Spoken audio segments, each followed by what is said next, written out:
Greetings YouTube, this is Webhead again. I wanted to take a moment to quickly apologize for my very first intro video and how many times I said the word during the course of that video. It surprised me a little bit. But I wanted to just get, apologies out of the way and to say that I'm going to try very hard not to repeat that and not parse every sentence of my video with the word So, that out of the way, let's kick things off with the very first review. The first game I decided to review is a game, I decided to review this game because it has received a lot of my attention lately, and it has very, very quickly become one of my favorite RPGs of all time, essentially. And that game is Savage Worlds by Pinnacle Entertainment Group. This particular edition that I'm holding is the Explorers Edition, which is the latest version of the core rules that they've released, the most up-to-date copy of the game rules that are available. And despite its small size, it is not a Pocket Players Edition, slimmed down, or anything like that. It contains all the rules that you need to play Savage Worlds. And it's available for $10 American. So, Savage Worlds is a very interesting story because it started off, its origins come from Deadlands, which is where I originally was familiar with Pinnacle Entertainment Group, was through their Deadlands line. It was a Western game that was very unique because it combined Western tropes with also a sort of fantasy element and horror and some steampunk, a la Wild Wild West or Adventures of Briscoe County Jr. or something like that. And so it was just very refreshingly unique, and Shane Hensley, the guy who created Deadlands and subsequently Savage Worlds, is just a very brilliant guy. He just strikes me as the kind of person that has ideas just pouring out of his brain faster than he can jot them down.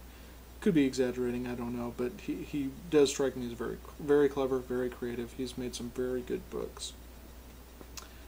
So, Savage Worlds, then, the Deadlands game, originally, when it was first published, used its own rules system. It was a unique system strictly for Deadlands, and it was a system whereby you used a combination of dice, playing cards, and poker chips to resolve actions and to interact, with the game mechanics.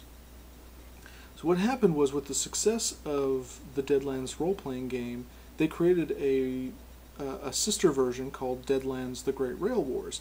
And Deadlands The Great Rail Wars was designed to be a miniatures game, a miniatures version of the Deadlands role-playing game. So it had streamlined rules, simplified rules to allow for the kind of quick pace that you want to have when you're just doing large, huge, massive scale minis battles on a tabletop. That's a function of wargaming. It's not something I'm going to go into in any great detail right now. But needless to say, Shane, was responsible for designing a good portion of the Great Rail Wars rules, and after Pinnacle Entertainment Group was going through kind of a hard time,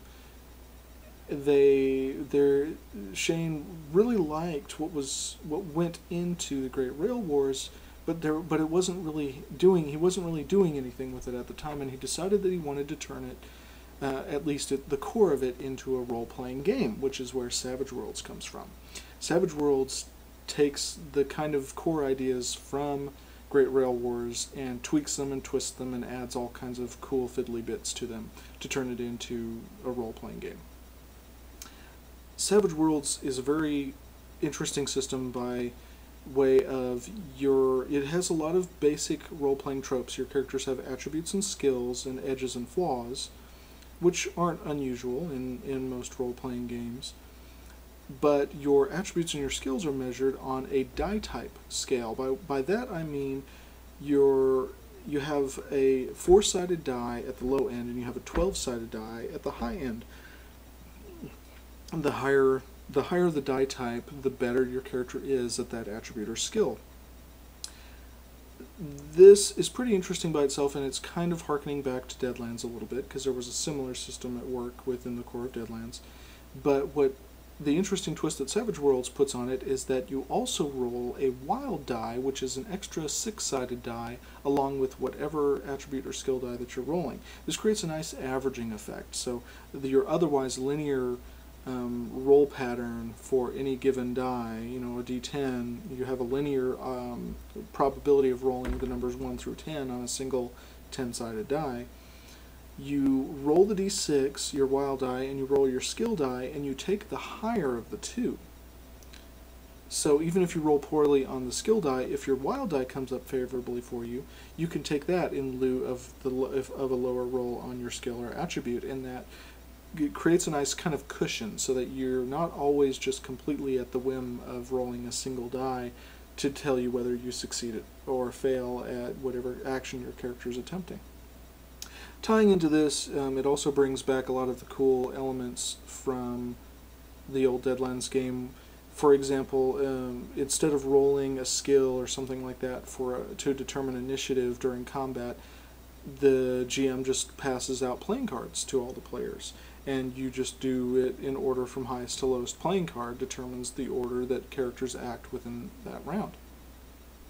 It also reintroduces the poker chips, or potentially the poker chips, there, whereby it uses a system called bennies.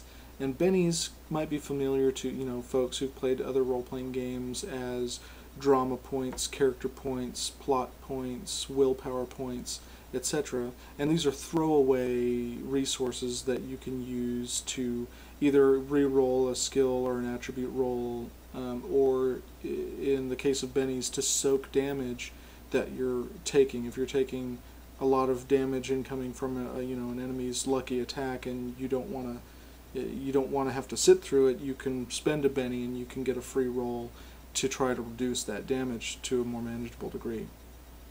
And that's really the core of the game. It's a very simple game, but it's very flexible.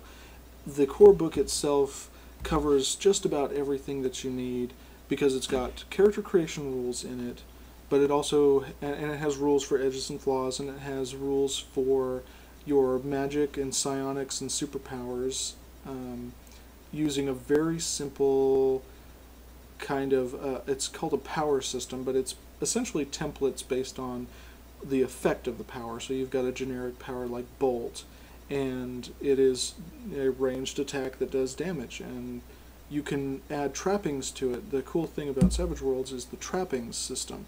And so, based on how your character's bolt power is supposed to work, you just add trappings. Like it could be lightning that shoots out of your character's fingertips, or it could be you call a rain of locusts on your enemy that descend and nibble on his ear, whatever. But so that you can have a generic type of power, but it lets you add whatever flavor is appropriate to your character to give it that extra kick. So, but it's a very simple system, which is one of the reasons I like it. It takes a lot of the bookkeeping out of the Game Master's hands, or at least it reduces a lot of the bookkeeping in terms of tracking hit points and stuff like that, because you have essentially minion characters for minor NPCs where one significant hit will take them down. So you don't have to track 15 goblins and all their individual hit point counters. It's just if this goblin takes a good hit, boom, he's out of the combat, and now let's move on to the next one. So it's very good. And one of the cool things about Savage Worlds is that it's got a phenomenal amount of support out for it. There are a lot of settings that are published, and I will be reviewing a lot of these different settings over the course of my videos. They've re-released Deadlands as Deadlands Reloaded, which now uses the Savage Worlds system. They've released a pulp sci-fi game called Slipstream, which just strikes me as all kinds of awesome. They've released a dark fantasy setting called Sundered Skies. There's Solomon Kane. There's Rippers, which is a Victorian era kind of monster hunting game. Just really cool stuff. And the website, which will have over on the side here, to Pinnacle Entertainment Group, has lots of support, lots of free downloads that you can get. You can get a demo version of the rules from their website. So I highly, highly recommend that anybody who's interested in rules light to rules medium games to check it out. It's very fantastic, and it's got a good bit of crunch to it too. So that's kind of my 2 thumbs up review of Savage Worlds, and I will return shortly to let you know about the next one I've got in line, which is probably going to be another Savage Worlds game, or a Savage Worlds setting rather. So I will talk to you guys then. Thanks for tuning in.